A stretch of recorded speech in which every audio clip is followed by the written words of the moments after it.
Hello साथियों, आज बात करने वाले हैं हम। ये आप स्क्रीन पर देख पा रहे होंगे क्या लिखा है यहाँ पर, अक्ष ऊहिनी। यानी अक्ष और ऊहिनी का अर्थ अगर आप करोगे तो आपके हिसाब से या मेरे हिसाब से भी यही होगा, अक्षोहिणी। तो क्या ये सही है आपके हिसाब से, या सही है ये? नहीं, ये सही नहीं है। कैसे नहीं है सही? सही तो है। अक्ष में ए है अपना और ऊ है ही है, और ये क्या बन गया? ओ की मात्रा जो गुण संधि होती है। तो अक्षोहिणी सही तो बन रहा है, लेकिन नहीं, ये सही नहीं है। क्यों नहीं है सही? तो आइए देखते हैं हम यहाँ पर अक्ष का अर्थ क्या होता है। अर्थ के हिसाब से देखते हैं, अर्थ के हिसाब से पता चलेगा हमें कि ये सही क्यों नहीं है। अक्ष का अर्थ होता है धुरी, धुरी, रथ, कुछ भी कह सकते हैं हम, ये दो तीन दोनों में से। और ऊहिनी का अर्थ होता है समूह। तो जब इन दोनों का मिलान होता है, मिलन हुआ तो अक्षोहिणी बना। ये क्या बना? अक्षोहिणी, जिसका अर्थ है एक बहुत बड़ी सेना या बहुत बड़ा समूह, जो कि आज से 5000 साल पहले महाभारत में ये शब्द यूज किया जाता था। 18 अक्षोहिणी सेनाएं थी पांडवों और कौरवों के पास, 11 कौरवों के पास थी और 7 अक्षोहिणी सेनाएं पांडवों के पास थी। तो तब ये शब्द यूज किया जाता था। तो इसमें ये अपवाद रहेगा गुण संधि का। क्यों? यहां पर ए और उ मिलकर औ का निर्माण करेंगे तब अक्षोहिणी बनेगा। कैसे बनेगा? तब अक्षोहिणी बनेगा। क्यों बनेगा? ऊहिनी शब्द में या मूल शब्द क्या है? मूल शब्द ऊहिनी धातु में है ऊ। ऊ है, ऊह का अर्थ होता है समूह। एक समूह नहीं, इकट्ठा करना।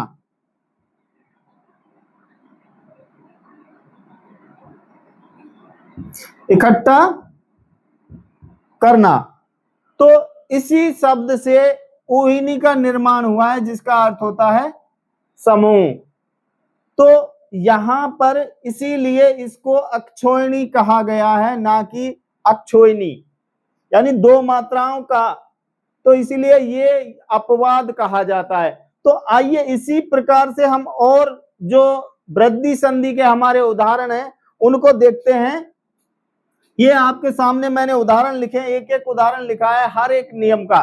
तो आइए हम नियम सॉल्व करते हैं इस उदाहरण को। पहला उदाहरण है एक एक।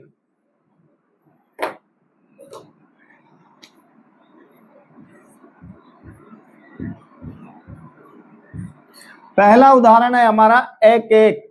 तो इसका संधि विच्छेद क्या होगा? तो आप देख पा रहे होंगे, जो आपने पढ़ रखा है, बहुत वीडियो में पढ़ा होगा कि ऊपर दो चोटी देखो तो वो समझ जाओ कि उसमें वृद्धि हो रही है और वो वृद्धि संधि है। तो यहीं से हम इसको तोड़ते हैं। तो एक प्लस एक, यानी कै में ए है और ये हमारा ए है, तो इन दोनों को मिलाकर ये बन गया हमारा दो मात्राओं वाला।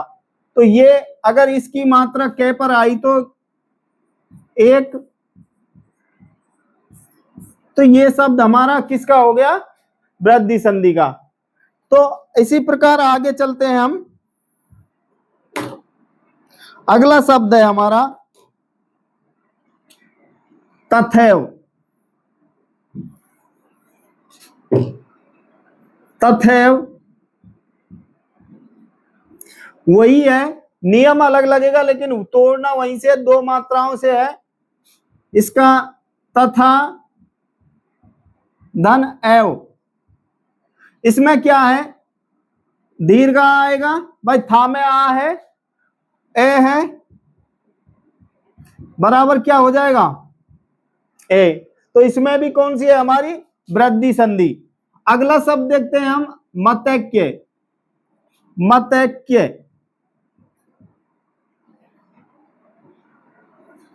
मतैक्य का संधि विच्छेद करते हैं तो मत धन ऐक्य,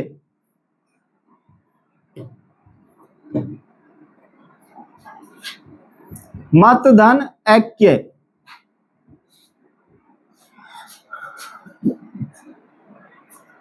मतैक्य का वैसे अर्थ एक होना होता है।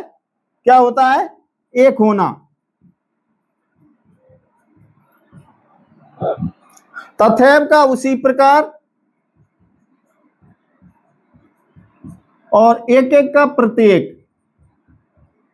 तो इसी प्रकार इसका एक होना यानी मत, मत में ए प्लस ए बराबर क्या हो गया?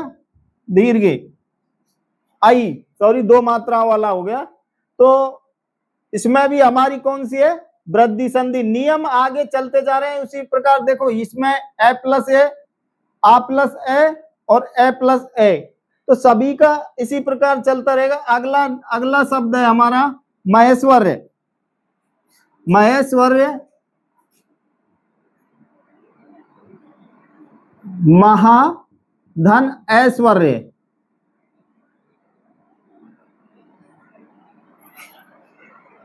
क्या है? महाधन ऐश्वर्य, महान है जो ऐश्वर्य, महान ऐश्वर्य।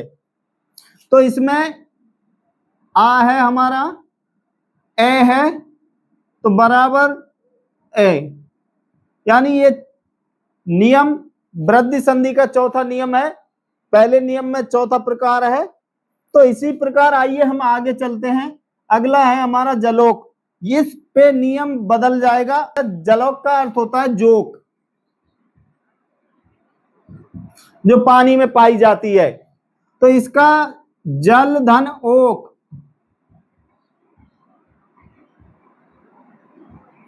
तो इसमें ए है और ओ है तो मिलकर क्या बन गए? ओ। यानी दूसरे नियम का पहला उदाहरण आप देख लीजिए, इसमें ये हो गया।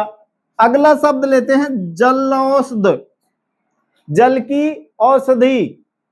जलौषध क्या है? जल रूपी औषधि या जल की औषधि। जल औषध, जल प्लस औषध।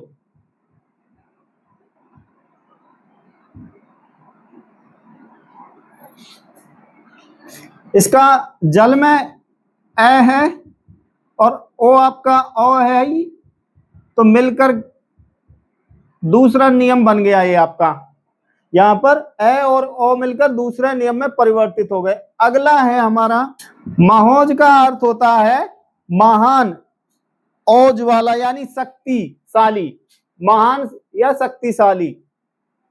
महा धन औज,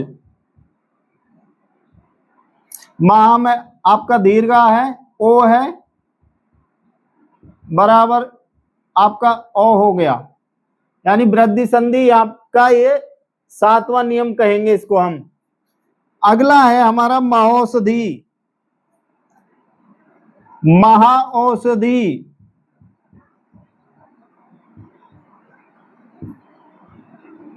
महान है जो औषधि। तो यहां पर इसका आ हो जाएगा और अ हो जाएगा बराबर। ये आपके वृद्धि संधि के सारे नियम बड़ी आसानी से ही मैंने इनके द्वारा हल करा दिए हैं आपको। और अगर कुछ रह गया हो तो आप कमेंट करके बताना मुझे। थैंक यू, धन्यवाद।